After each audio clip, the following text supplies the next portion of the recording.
Wonder if you have compassion fatigue? If so, this show's for you.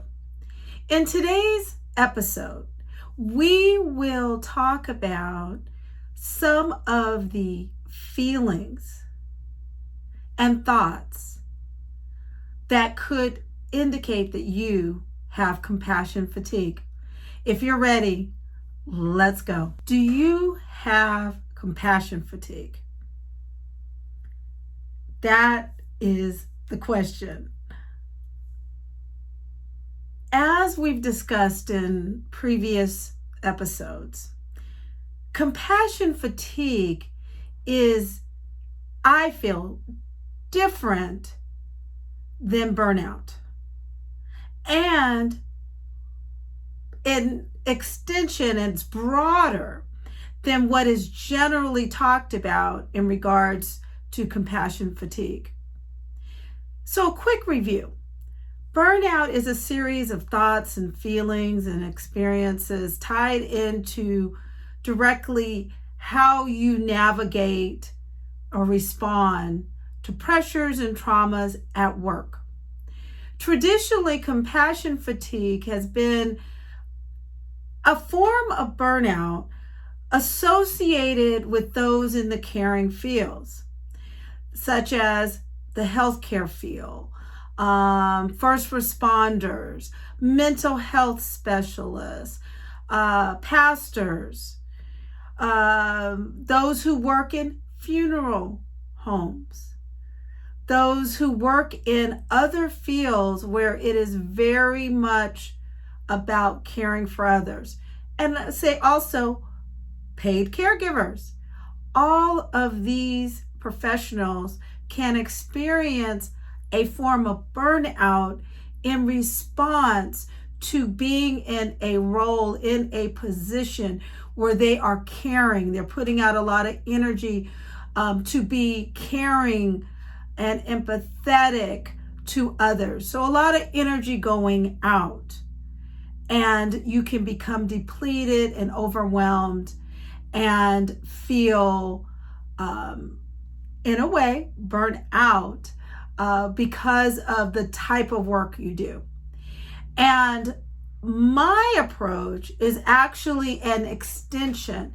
It's broader. To me, compassion fatigue is much broader than the work that you do. Now, understand that if you are in one of those fields and you're dealing with a lot of energy going out because of the work that you do or what you're responding to during the workday or during your 9 to 5, if that is like the core, and then you are then in life, right?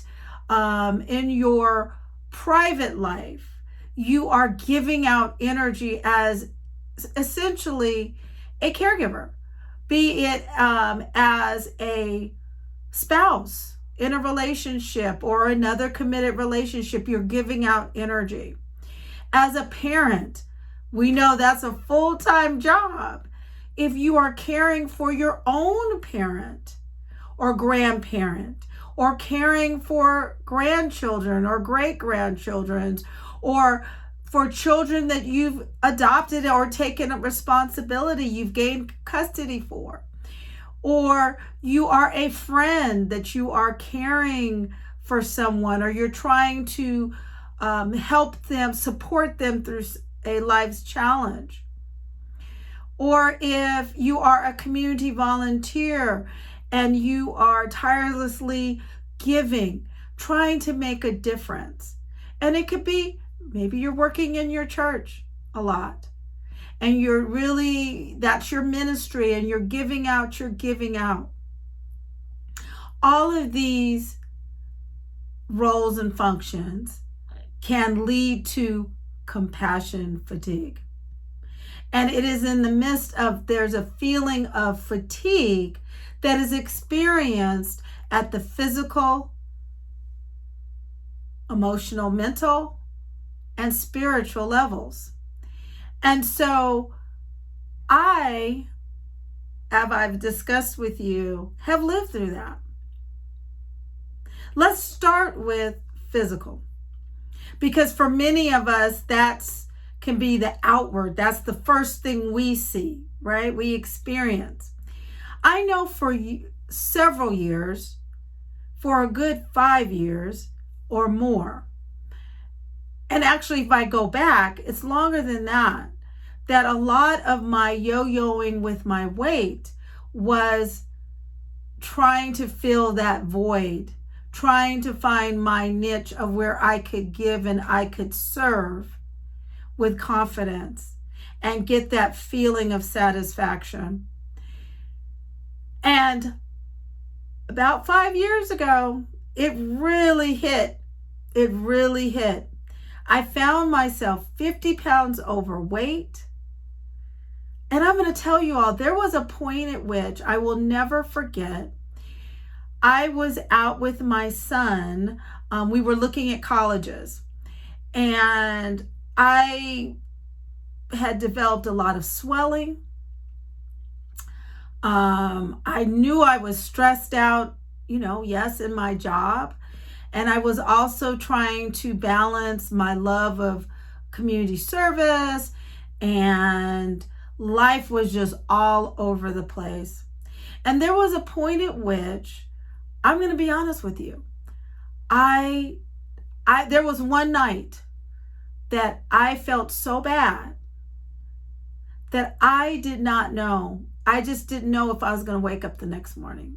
I just remember praying, Lord, am I going to die tonight? Am I going to pass away tonight? If it is my time, I thank you for the life I've had. I thank you for my family. And I have to have faith that you will take care of everyone. I had to give it to him. And yes, it wasn't my time. I woke up the next morning. Now, I'd like to let you believe that I really got it and I just jumped on it and started taking care of myself better. That would be a lie. I'm not going to tell you that. Yet, in retrospect, that was the start of him trying to get my attention, that I needed to make a change. And then that would come about 1 year later. 1 year later, and there was no more ignoring that I had to make a change. And I had to look at my physical health. When you hit compassion fatigue, things that you can experience is weight gain, overeating, stress eating. You can have headaches. You can have stomach problems. You can feel frustrated.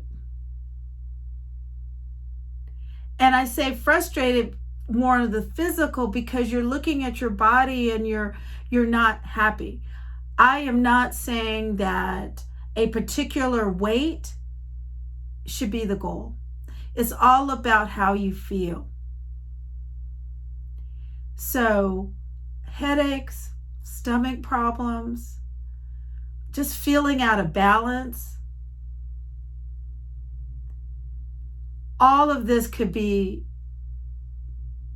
little signs that you are dealing with compassion fatigue. And it gets us into the mind, the mental part, and that carryover about the frustration. There are two sides of compassion. There is the feeling of being of service, to have the heart of Christ, to give to others.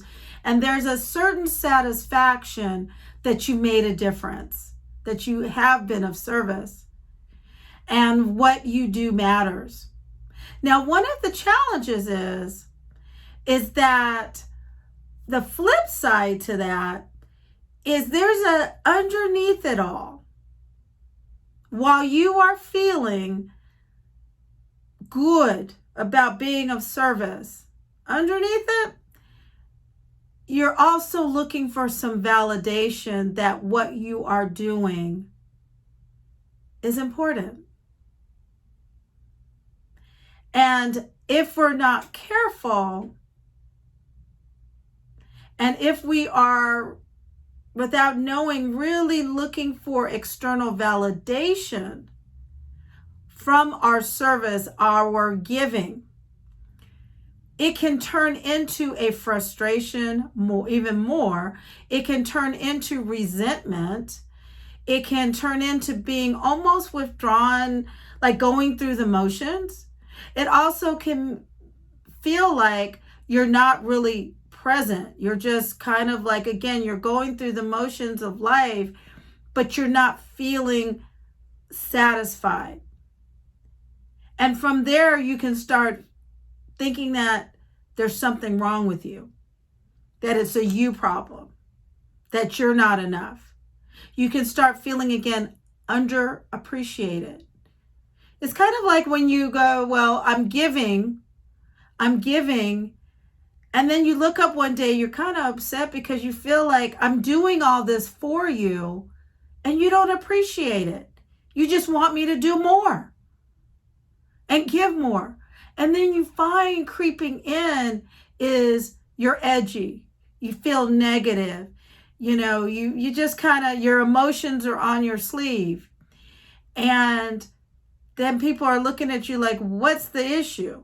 Right? And then you're frustrated even more because it's like, what do you mean? Don't you see that you're not appreciating what I do? Now, if I was to ask you if that was important, you probably would say, no, it's not. I'm just being of service. But underneath it all, we're all human. And we want to feel that what we do matters. The challenge is moving the validation from what we're doing to who we are and getting internal personal validation. Now, the next is the spiritual. Now, you're probably saying, Phyllis, what do you mean, spiritual? How can that be a part of compassion fatigue? I'm glad you asked. On big number, getting how I want to say this, there's a large number of women I've spoken to, and a common theme is questioning God. From the standpoint that here I'm giving, I'm trying to be of service, and I just can't seem to get a break. It's just like more and more, more and more. And it's like, Lord, have you forgotten me here? Have you forgotten me? Are you not hearing me? Are you not listening to me? You feel disconnected. And a lot of that has to do with what you are feeling physically, what you are feeling emotionally, and then it adds on to how you feel spiritually.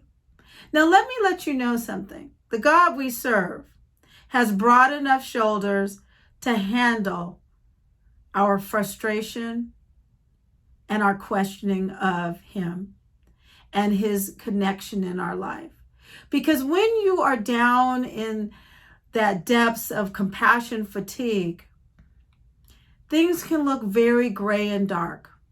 And God can seem so far away, so far away. And I'm here to tell you that feeling that way is normal. And as I said, God can handle it. We serve a loving God that can handle. He can handle it. He is the ultimate parent. He is the original parent who loves us unconditionally and can handle when we get upset with him.